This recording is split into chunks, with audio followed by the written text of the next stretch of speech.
কোথায় যাচ্ছিস? ভার্সিটিতে ভাইয়া। উঠে পড়, আমি নামিয়ে দিচ্ছি। না ভাইয়া, সমস্যা নেই, আমি বাসের জন্য দাঁড়িয়ে আছি, বাস আসলে চলে যাব। আমি ওই রুট থেকেই আসছি। শ্রমিকদের একটা স্ট্রাইক চলছে, সবকিছু বন্ধ, তোর বাস আসবে না, উঠে পড়। কাম।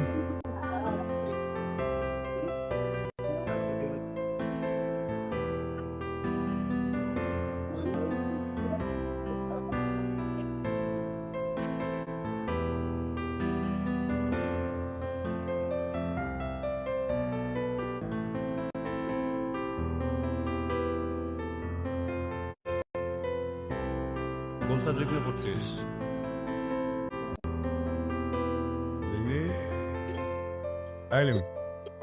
কি হয়েছে তোর?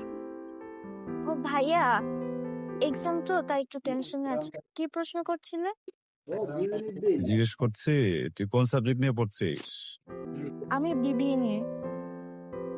BBA, good. অনার্স শেষ করে জব করার ইচ্ছা আছে? হ্যাঁ ভাইয়া, তা তো আছেই। খালাখালুর কি অবস্থা? বাসা সবাই কেমন আছে? সবাই ভালো আছে আলহামদুলিল্লাহ।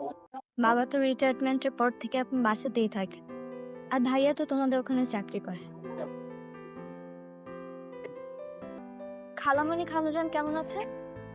আলহামদুলিল্লাহ, বাসায় ভালো আছেন। ওদিন বাসায় আসলে না কেন? সবার সাথে দেখা করে যেতে। হ্যাঁ, তো তারাই ছিলাম রে, ওরকম তো পারিনি, বাট এরপর থেকে আসবো, ঠিক আছে? হুম।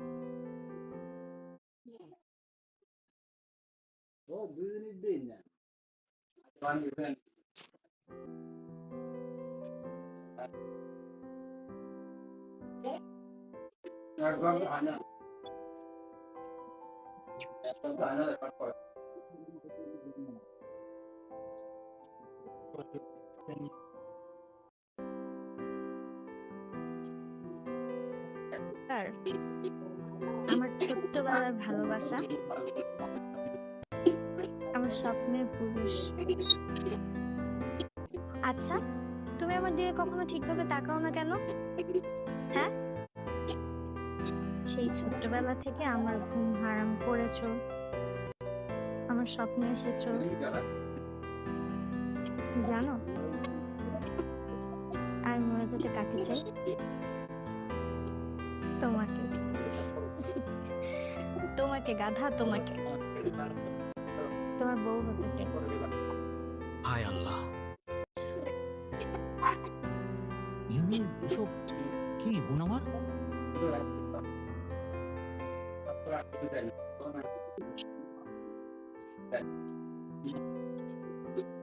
আমি এসেছিলাম বোনের খোঁজ খবর নিতে, কিন্তু আমি এভাবে তোর মনের কথা শুনে ফেলবো এটা আমি চাইনি। আমি দুঃখিত।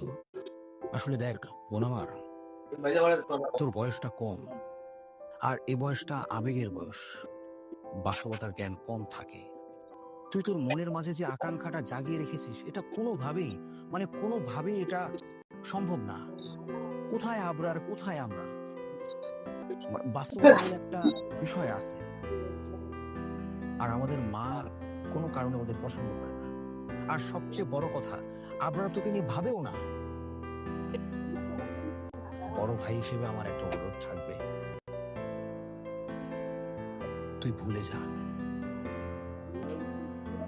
তুই তোর এই ভাবনা থেকে বের হয়ে আয়।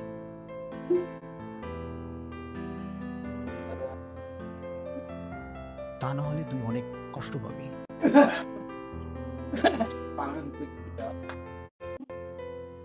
হ্যাঁ প্লিজ, তুমি বাবা মাকে বলো না।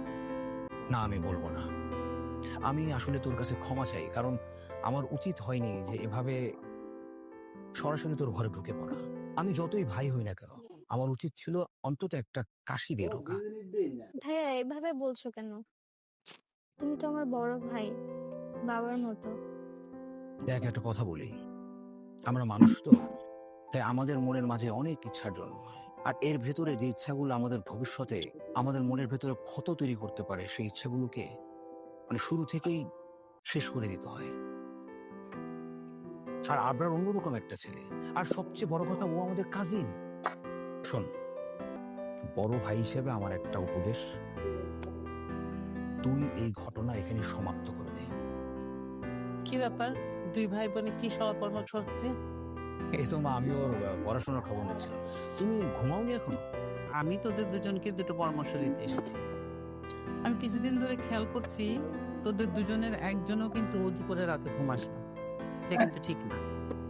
না, তুমি খুব বড় একটা ভুল ধরিয়ে দিয়েছো। হ্যাঁ মা, কিছুদিন ধরে রাতে উঁচু করে ঘুমানো হচ্ছে না। কেন ভুলে যাস? কে রে? এই জন্যই তো বাবা মাদের দায়িত্ব হচ্ছে সন্তানরা ভুলে গেলে সেটা স্মরণ করিয়ে দেওয়া। আমরা যেটা করি সেটা হচ্ছে সন্তানদের পড়াশোনার দিকে বেশি মনোযোগ, তাদের দিনের দিকে তাকাই না। সন্তানরা কতটুকু পড়াশোনা করছে, কত ভালো রেজাল্ট করছে, সেগুলো বেশি খেয়াল করি। কিন্তু আমাদের তো দিনের দিকেও তাকানো দরকার, পরকালের কথাও তাদেরকে স্মরণ করিয়ে দেওয়া দরকার। নামাজের কথা, অজুর কথা, এগুলো আমাদেরকে মনে করিয়ে দেওয়া দরকার, যেটা আমাদের প্রত্যেকটা বাবা মায়ের দায়িত্ব, কর্তব্য। আর তোর যে নামাজ কাজা হচ্ছে না তো? সারাদিন তো বাইরে বাইরে থাকিস। না মা, আল্লাহর রহমতে আমার নামাজ কাজা হচ্ছে না। আলহামদুলিল্লাহ। লিনি, তোর নামাজ কাজা হচ্ছে না তো? না যাক, আলহামদুলিল্লাহ, শুনে অনেক শান্তি লাগলো। এখন তাড়াতাড়ি অজু করে ঘুমিয়ে পড়। ঠিক আছে মা। আচ্ছা, তুই তাহলে ঘুমা, আমি আসি। হ্যাঁ।